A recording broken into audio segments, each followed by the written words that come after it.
সানবিজ by Toni Toni আপার এবার career শেষ, হলুদ সাংবাদিক পিছনে লেগে গিয়েছে, এবার তনি আপার গোমর ফাঁস করবেন এমনটাই মন্তব্য করেছেন। এক প্রকার হুমকি দিয়েছেন তনি আপাকে। তনি আপা কি হুমকি পেয়ে কি ভয় পেয়েছেন?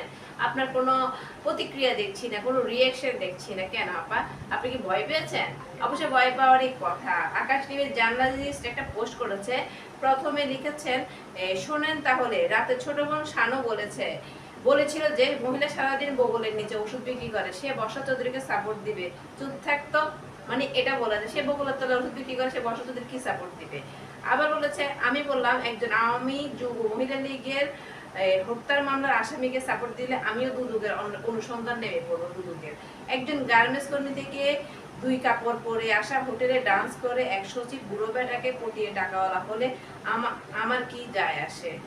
মানে কি ওই গার্মেন্টস চাকরি করেছিল তনি আপা? ওই ছাত্রী বর্ষাকে সাপোর্ট দিলেই না দিলেই হয়, সে পাকিস্তানে নাকি গুলিস্তানের জায়গা বিক্রি করলেও যায় আসে না। এরপর সোশ্যাল মিডিয়াকে যে কাউকে গালাগালি করলেও কি হয়? হ্যাঁ, তাকে আজ থেকে ফলো আপে রাখলাম, আপনারাও হেল্প করিয়েন। আমার চেহারা দেখ ছাত্রী, তোর দায়িত্ব আমি ছাড়া কেউ নিতে পারবে না, কারণ আমার টাকা নাই, বংশ ভালো এবং স্পিড ভালো। বা এই বেড়ার কথা শুনে আমার হাসবো না কান্না করবো কিছুই বুঝতেছি না। দেখা যাচ্ছে আকাশ টিভি জার্নালিস্ট এক প্রকার মানে নেমে পড়েছে, এখন কি বলবেন, মানে এক প্রকার নেমে পড়েছে কাপড় বেঁধে, মানে গামছা বেঁধে নেমেছে সে। এখন সানবিজ বাই তনির গোমর ফাঁস হবে। সানবিজ বাই তনি আপনি একটু সাবধানে থাকবেন, বি কেয়ারফুল। কারণ সাংবাদিকদের হাত অনেক লম্বা, তাকে হলুদ সাংবাদিক বলতে বলতে কিন্তু বর্ষা চৌধুরীর যত বিয়ে আছে, যত কাবির নাম আছে, সবকিছু বেড়ে গেছে। জ্যাকিকে যে বিয়ে করছে এটা আমরা কেউই জানতাম না, ওই বের করেছে। মানে যত কিছু বের করছে সবকিছু সত্য ছিল। এখন আমি বলি আপনি সাবধানে থাকবেন, কারণ আকাশ নিবিড় আপনার পিছনে লেগে গিয়েছে। দুদককে বলবে আপনি এত টাকা কেমনে হয়েছে, বা আপনি এতগুলো শোরুমের মালিক কিভাবে হলেন। আপনি বলছেন সব আপনার পরিশ্রমের টাকা দিয়ে হয়েছে, আপনি একবার স্বীকার করার নেই যে আপনার হাজবেন্ডের টাকা দিয়ে করেছেন। এখন আপনার কিভাবে এত টাকা হয়েছে, আপনি কিভাবে এতগুলো শোরুম দিয়েছেন, এগুলো নাকি বের করবে আকাশ নিবিড় জার্নালিস্ট। কারণ আপনি কি ভয় পেয়েছেন?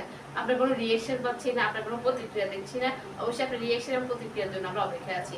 অপেক্ষায় আছে জাতি আপনার মানে আপনার মুখটা দেখার জন্য, আপনি কি ধরনের রিয়েকশন দেন এই পোস্টের পরের লাইভ দেখার জন্য আমি অতি আগ্রহী আছি।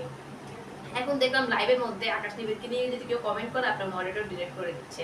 একটা মেয়ে কি যেন একটা কমেন্ট করেছে, আকাশ নিবিড় আপনাকে অনেক অপমান করতেছে, আপনি কিছু বলছেন না, কিছুক্ষণ পর থেকে মডারেটর ডিরেক্ট করলো। আমি একটা পোস্ট করতে চাইছিলাম যে আকাশ নিবিড় এই পোস্টটা করেছে, আপনার প্রতিক্রিয়া কি? আপনার কোনো প্রতিক্রিয়া নেই।